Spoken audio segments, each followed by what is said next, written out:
If you come across to us from Sparkleverse, welcome to you all from Burning Man. Welcome to the World Storytelling Cafe Camp. And there's a Louis has come from a physical camp. I came from my camp last weekend up in Norfolk.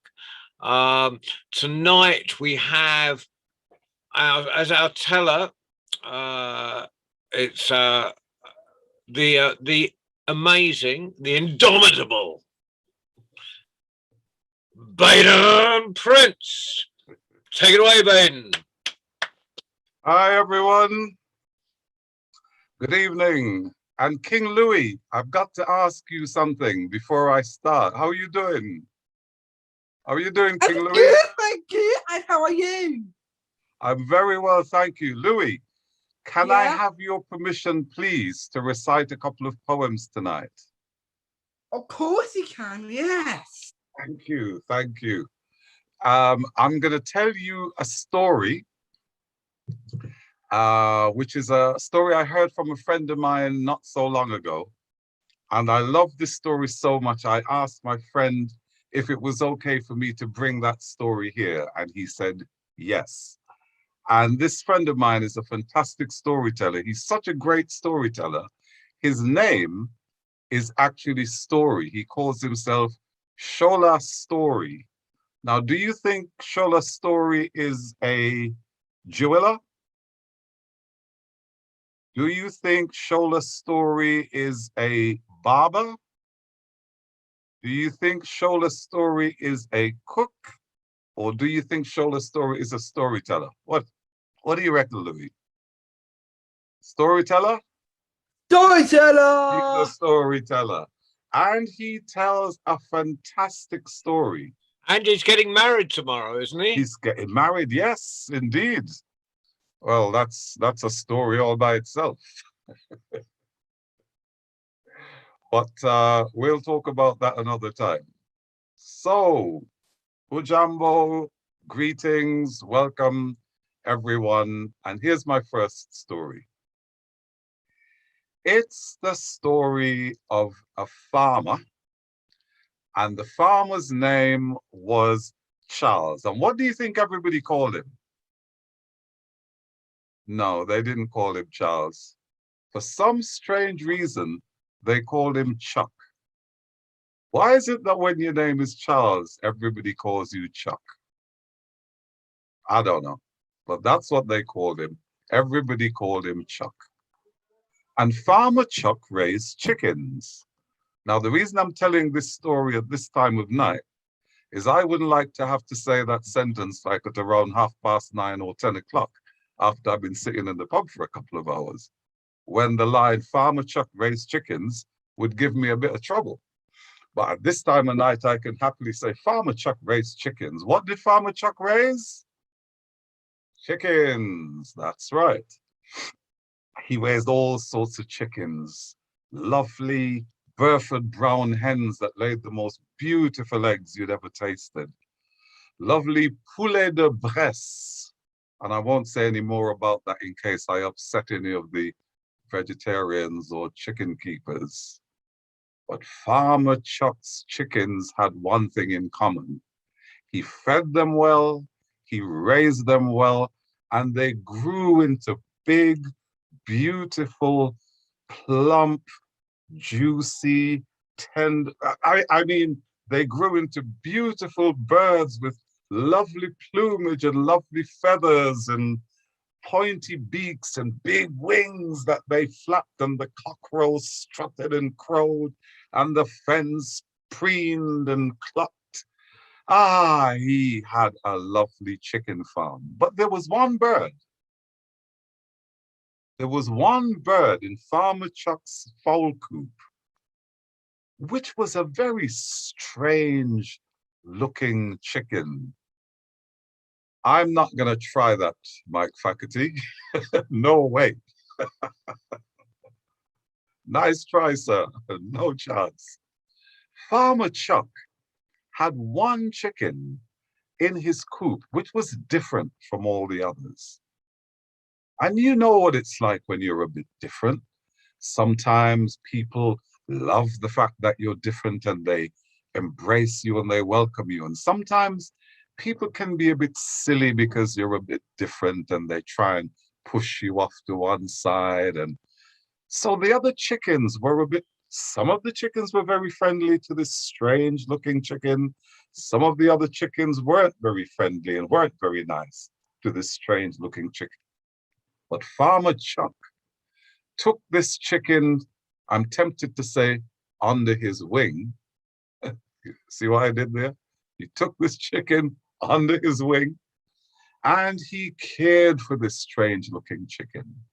And this chicken's feathers they weren't brown and purple and red and blue and gold like the other chickens. They were jet black with a little tip of white at the edge. And this chicken's beak wasn't short and pointy like the other chickens. It was long and curved. And this little chicken's feet, they weren't stubby and hard like the other chickens. His toes were long with long, pointy nails. And Farmer Chuck wondered to himself, what kind of chicken have I got here? So he did what any decent modern day farmer would do. He went to his computer and he went on Google and he typed chicken with black feathers and white tips and long point. And guess what he discovered? It wasn't a chicken. It was no chicken. He was raising a baby eagle. A baby eagle. Can you imagine? And Farmer Chuck, he was so excited. He thought, you shouldn't be stomping around the yard with all these other chickens and strutting and crowing and that's not how an eagle should behave. You should be flying high in the sky, soaring above the trees. So one day he put up a tall ladder against the side of the fowl house and he said, I'm gonna make this eagle fly. And he took the eagle under his arm and he climbed to the top of this ladder, which was about, I don't know, maybe 10 feet tall, maybe 12 feet tall. And he put his arms under his wings, lifted him up, and he threw him off the ladder into the air. And he said, go on, my baby, fly. And do you think the baby eagle flew? No. He went,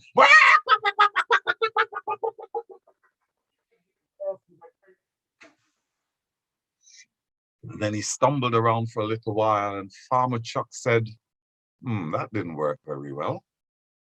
No, I know what I went wrong. I know where I went wrong, he said. If he's going to fly, I need to take him up somewhere much higher. So the next day, instead of taking him up to the top of the ladder, Farmer Chuck took him under his arm and he climbed up to the top of a nearby tree, which was about 30 feet tall. And when he reached the top of the tree, you know what's coming? Farmer Chuck put his hands under the eagle's wings. Come on, help me lift him up. He lifted him up and he spread his wings and he threw him off the top of the tree and said, fly, my baby, fly. And the eagle went,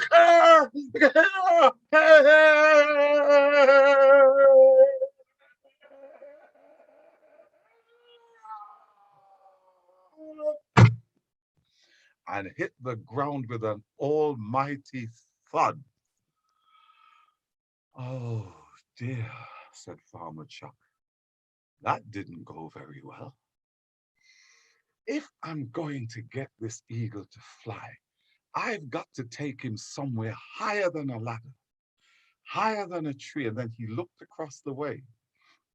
And over there in the distance was a tall, hill, a steep hill. And he thought, that must be a good 200 or 300 feet tall. That's what I'm going to do. So the next day, he picked up the baby eagle and he tucked him under his arm, and off he went on a long walk and a long climb all the way up to the top of the steep hill. When he got to the top, he was a little bit out of breath, but he put his arms under the eagle's wings and he said, "Today, you're going to fly, my baby, fly." And he threw him out into the air, saying, "Fly, my baby, fly." And do you think that eagle flew? He went.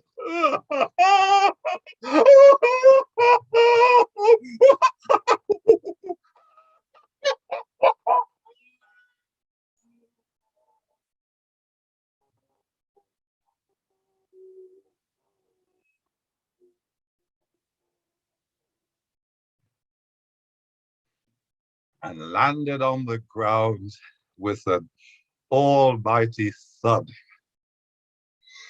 Well, Farmer Chuck was almost at the end of his tether. He thought, how am I going to get this eagle to fly? And then the idea came to him.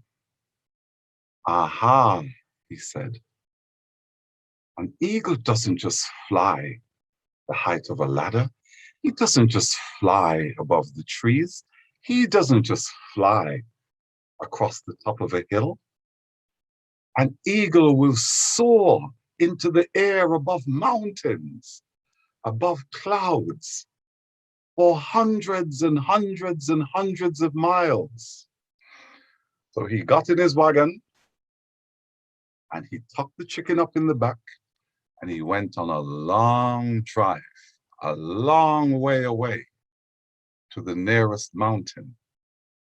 And when he got there, he took his time and he climbed and climbed and climbed and climbed. They climbed all the way past the foothills, all the way past the trees, all the way past what they call the lower ground, past the base camp, past the skeletons of all the foolhardy mountaineers who tried to climb without the right equipment, all the way to the very top. Finally, they were passing through clouds. They were cloaked in mist. They could barely see the earth, and the eagle woke up. It's as if he knew he was home, and he stretched his neck and he gazed down at the earth far, far below. And he spread his wings, and suddenly those mighty tendons began to flex and bend, and those wings began to beat with the power of all his ancient knowledge that was locked into his body.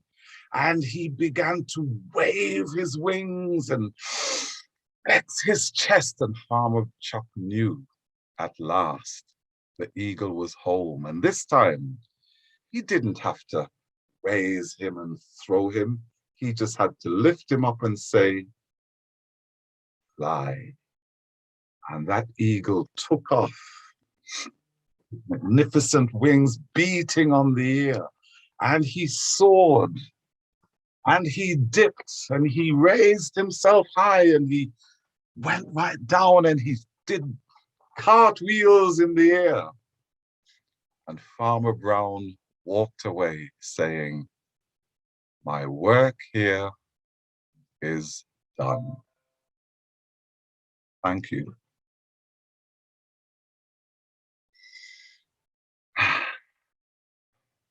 That was a lovely story, babe. Ah, thank you. Thank you. I heard it, and you know the way you hear some stories and you just like, they just talk to you straight away. That's the first time I've ever told it, but I'm gonna hang on to that one, I think. Subconsciously, you're trying to escape from London, aren't you? Well, there's the East Anglia Festival coming up. Let's put it that way. I cannot wait. How's everybody doing? Good. Who'd like to hear now one of my children's poems about things I like to eat or things I have in my house? Or I think I'll tell you a little bit about my pets. You want to hear about my pets? Yeah. Now here goes that weird thing whereby I can't see you now. So I think I'm just looking at a black bit of paper and everybody's gone home. Ah, there you are. But you're still there, aren't you? And I'm looking at you. Here is my first poem I wrote, which is all about my pets. I've got a little puppy for a pet. Ears are all floppy and his nose is all wet. I've got a pet tortoise named Joe, who carries his house on his back. And he walks real slow. I've got a tortoiseshell cat named Jim, who wears dark glasses. No one's cooler than him. And I've got a billy goat I call Pete, who's got a little beard that he keeps nice and neat, unlike mine. I got a pet rabbit named Hutch, who's got a friend called Starsky.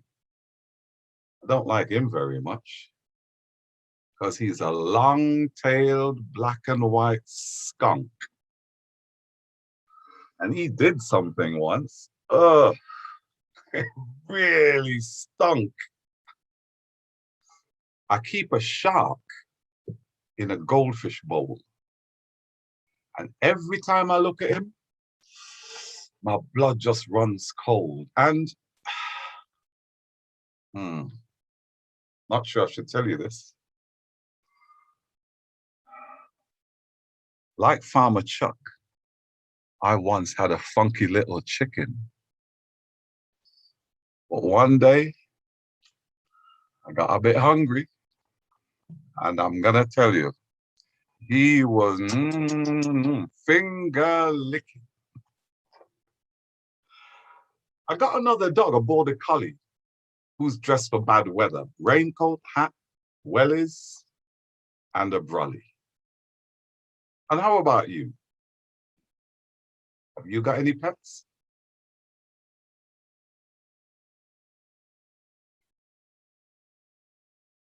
This is Did you want us to answer that?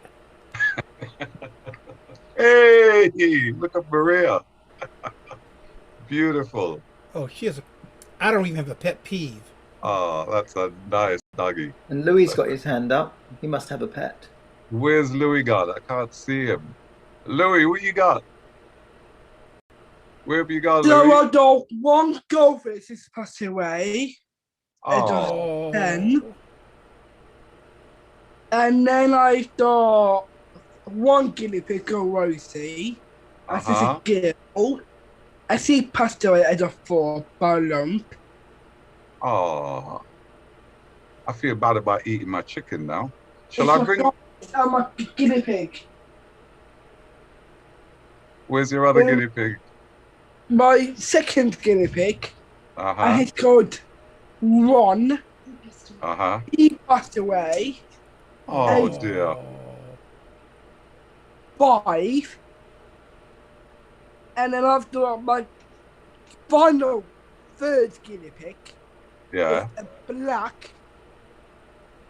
black and grey one called Teddy. And is Teddy all right? Yes, it's still outside now. Phew. In the garden. Phew. I'm glad to hear I'm that. on the next of cat, by the way. But I'm not saying anything about it. Cool. Nice one, Louis. Now, can I tell you a little bit about the place where I live? You see, I used to live in a normal house, well, flat, like the rest of you. I mean, most of you You probably live somewhere where like you got like a chair and a table, yeah, and a stove in the kitchen and a bed in your bedroom and a telly that, yeah, that sort of thing. Well, I used to have a place like that. Ah, Maria's living in a van. Okay. Has it got a roof on top? Yeah? Ah, you see. I wish I lived just somewhere normal, like normal people, like you. Because this place where I'm living now, it's driving me crazy. Do you want to hear about it? You want to hear about it? Well, where I live now, I've got a cooker that won't cook. It prefers to read a book. And first thing, every single morning, what does it do? It burns the toast. I got a bathtub that won't wash. It likes to spend my dash. The other day, took my car and drove off down to the coast.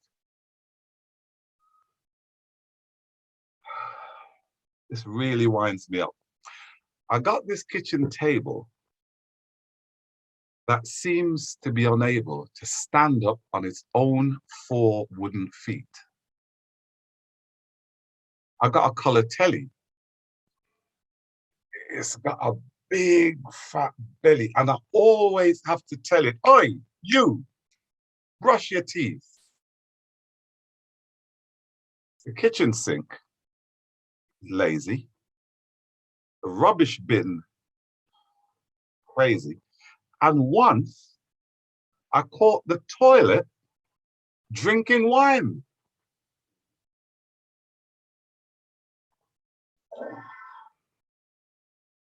Now tell me, good people, have you ever in the world heard about a house as weird and strange as mine?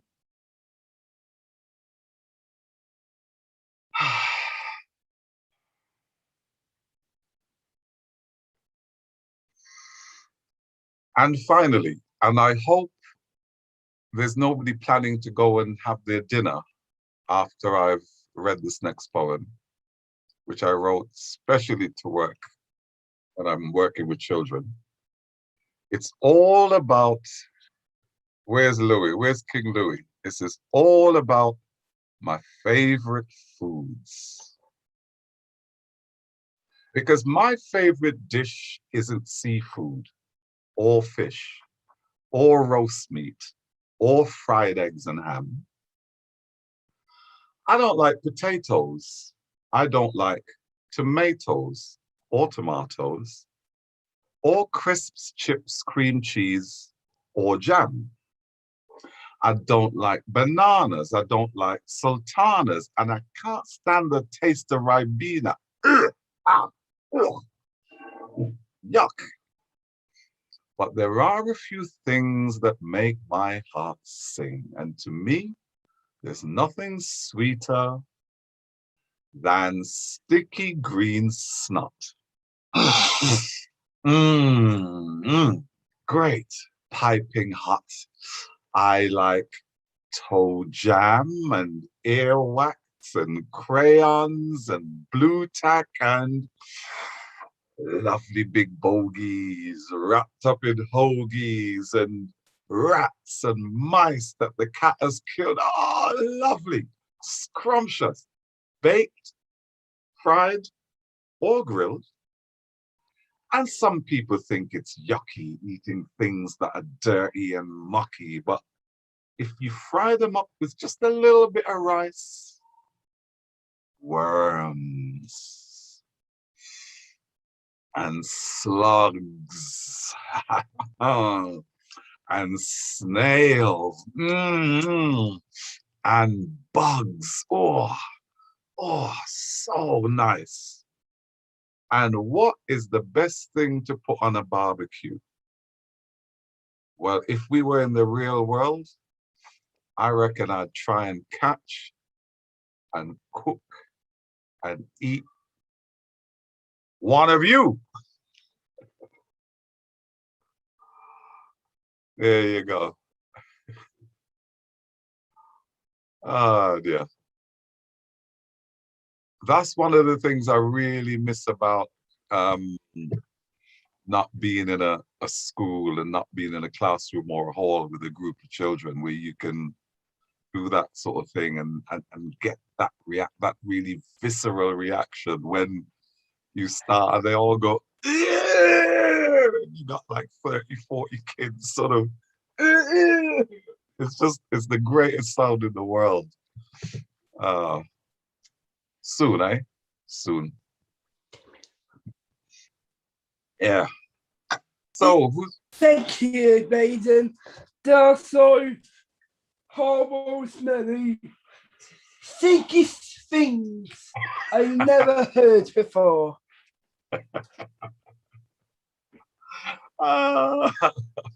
sorry about that, Louis. I hope I haven't put you off your dinner. Yes, You I put me am off my now. lunch. Let me tell you a nice story to wrap it up, shall I? Yes, please. Yes. Okie doke. So I might need a little bit of audience involvement for this one.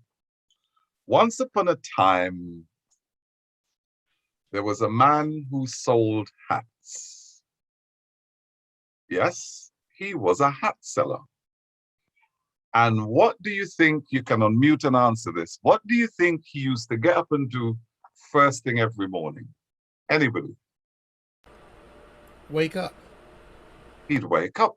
And after he woke up, what was the next thing he'd do? Remember, he was a hat seller who sold hats. So he would Put on his hat. put on his hat. Well, actually, no, strictly speaking, he'd have to go and make the hats because then he was going to go and sell them. So he was a hat seller who made hats. And what do you call somebody who makes hats? You call somebody who makes hats a Milliner. Melia. Very good. Actually, no, you call him a hat maker. So the hat seller. I'll teach you, John. So our hat seller, who was also a hat maker, would get up every morning and make hats. He'd make teeny weeny, insy wincy little hats for people with teeny weeny, insy wincy little heads. Can I say Brexit voters on this program?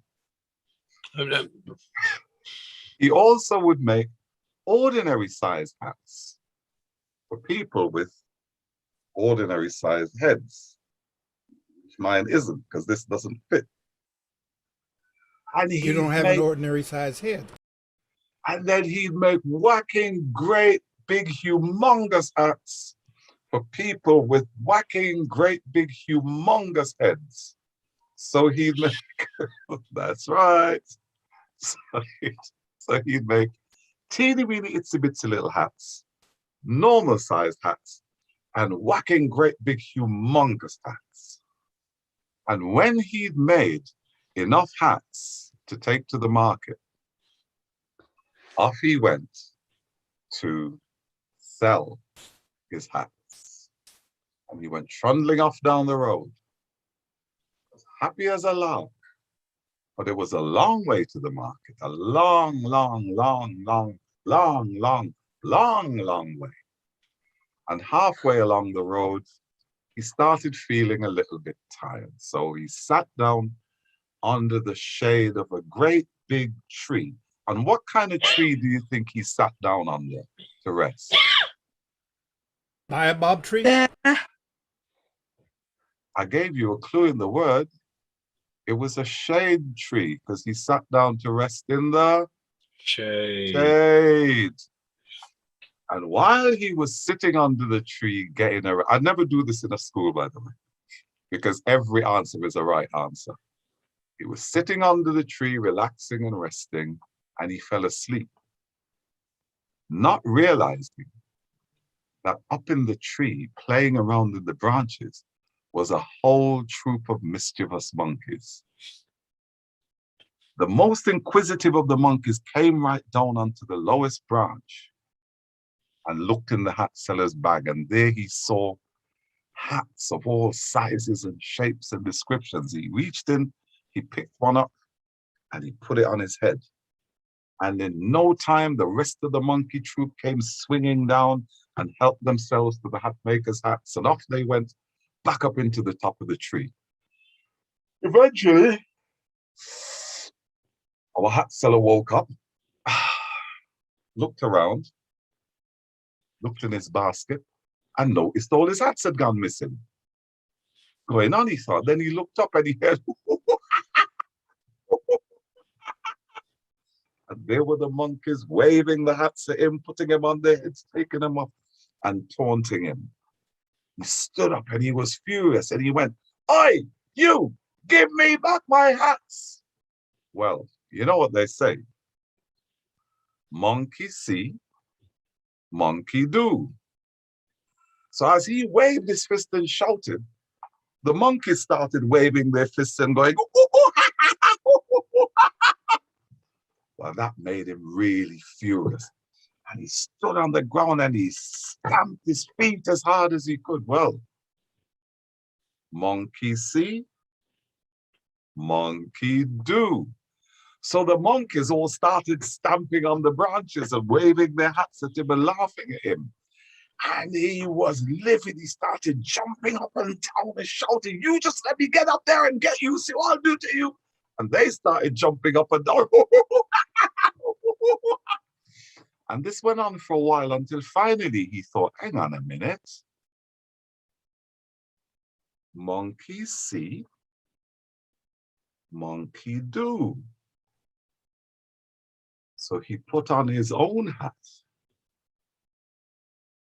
looked up at the monkeys, and then took it off and threw it on the ground, of course. What did all the monkeys do? They all took off their hats and threw them down, and he gathered them all together, put them in his basket, put his basket on his shoulder, and walked off laughing.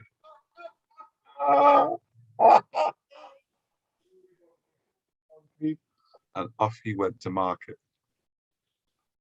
Well, many years passed by, and our hat seller eventually got married, had a child, but they say talent skips a generation, so his son didn't become a hat maker or a hat seller, but his son's son did, his grandson. And would you believe it?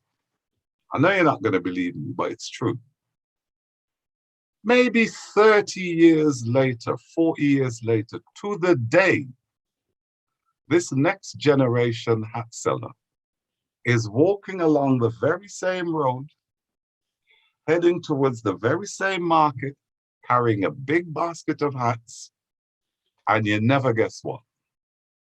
He passes by the very same tree, sits down, bit tired, decides to have a little rest, and he falls asleep.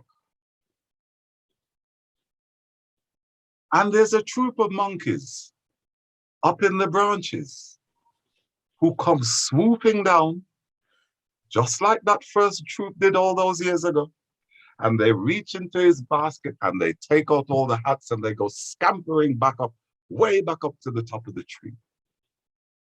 And eventually he wakes up, he looks around, and he goes, "Oh no." Then he remembers the story that his grandfather told him about what happened to him all those years ago. So he looks up and he says, "Ha, give me back my hats." And the monkeys wave their fingers at him and go, he thinks, yeah, monkey see, monkey do. But to test it out a bit more, he waves his fist at them and says, "I said, give me back my hats, you mischievous monkeys." And the monkeys all go,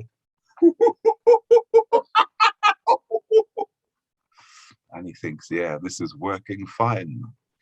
And he jumps up and down and says, "Give me back my hats, you bloody monkeys."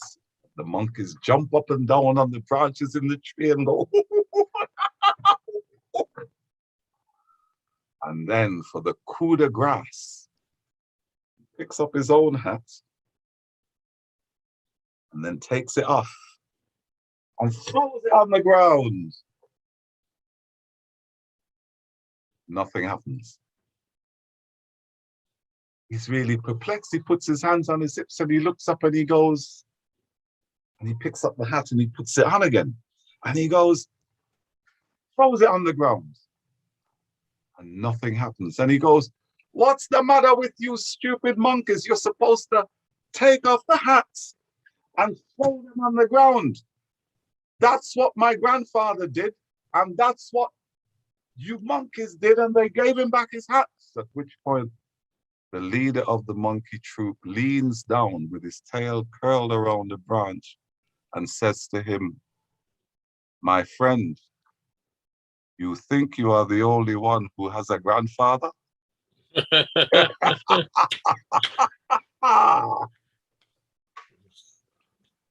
you.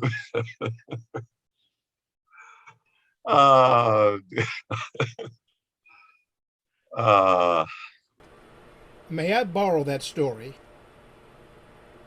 With what? With pleasure. I'm just going to steal it. Absolutely, with pleasure.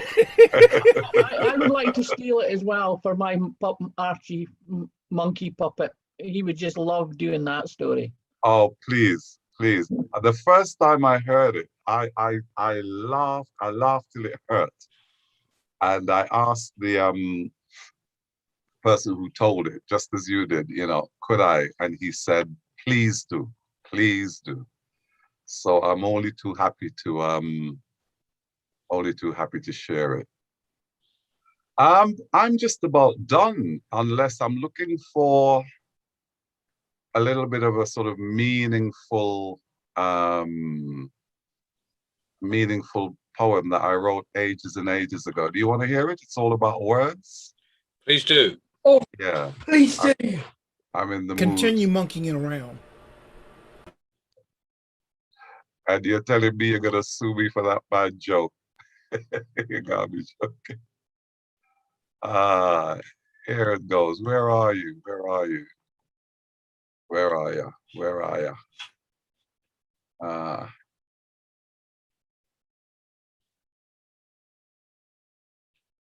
Oh no, don't tell me it's not in here.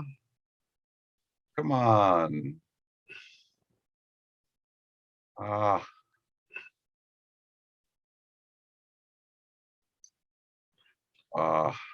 That's what comes relying on your digital world, babe. Oh, I'm telling you. Okay. I'll have to do this one instead. I like this one. Now, those of you of a certain vintage are going to recognize instantly when I say the words, que sera, sera. Yes? Phil McBain smiling. Let's all sing the chorus together. Que sera, sera. Whatever will be, will be. The future's not ours to see. Que sera, sera. Now, when I was just a little boy, I asked my mama, what would I be? Would I be handsome? Can't hear you.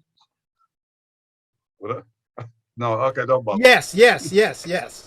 Too late. Would I be rich?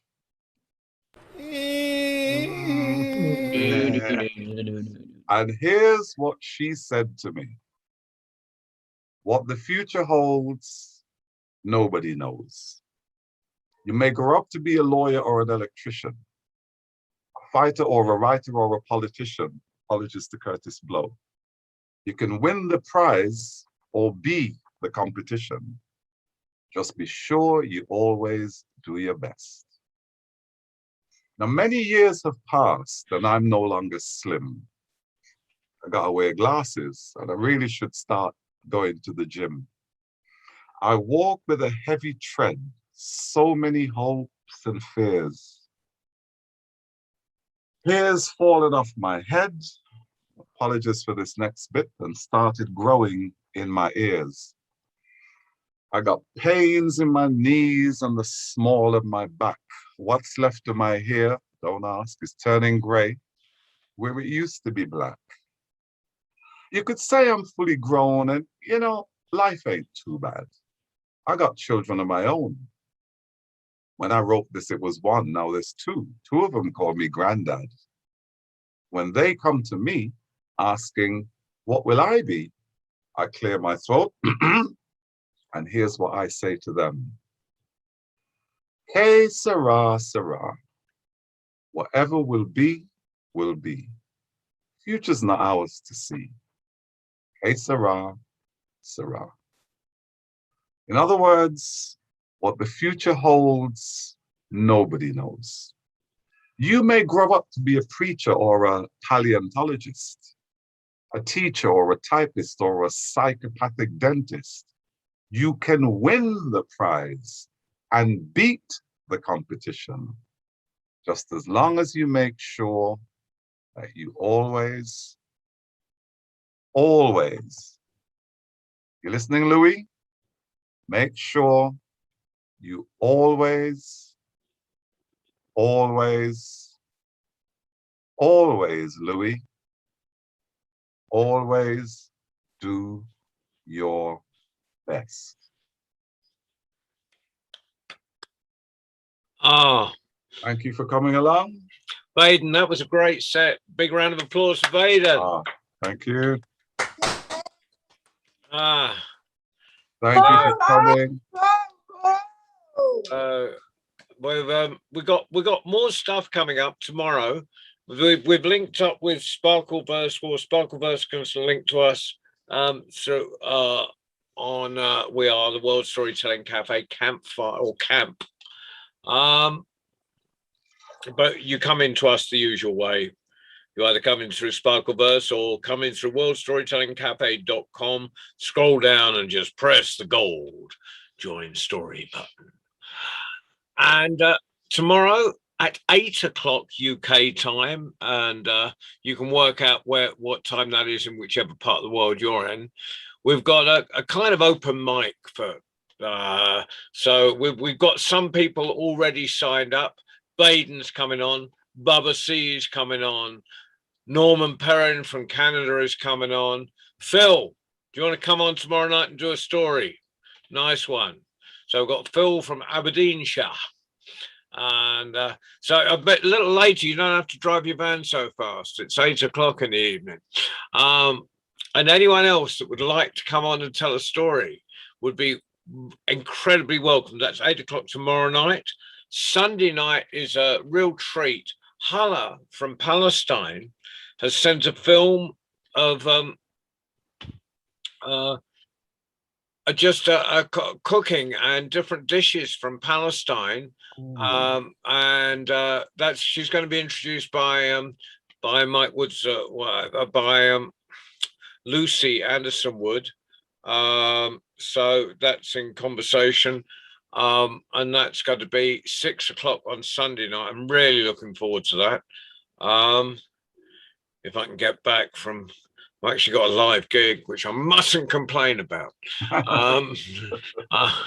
Got family day in Tetbury. And then Tuesday, we of course have our international young tellers. Hopefully the Indians will have finished their exams. We're a bit short on our international tellers last week because so many children were having exams. And then we go through Friday, and it's Norman Perrin next Friday.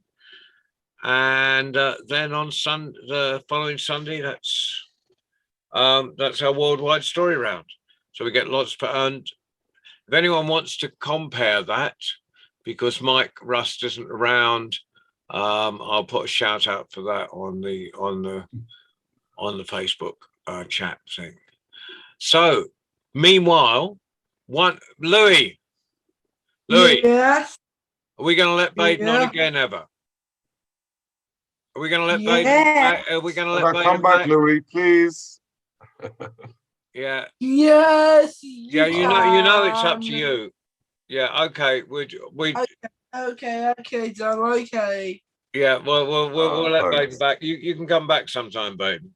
Right. But meanwhile, big round of applause for Baden Prince. Hey, John. Welcome to Hey, John. everyone. Yeah. If Baden isn't opposed, could he and I do a set together?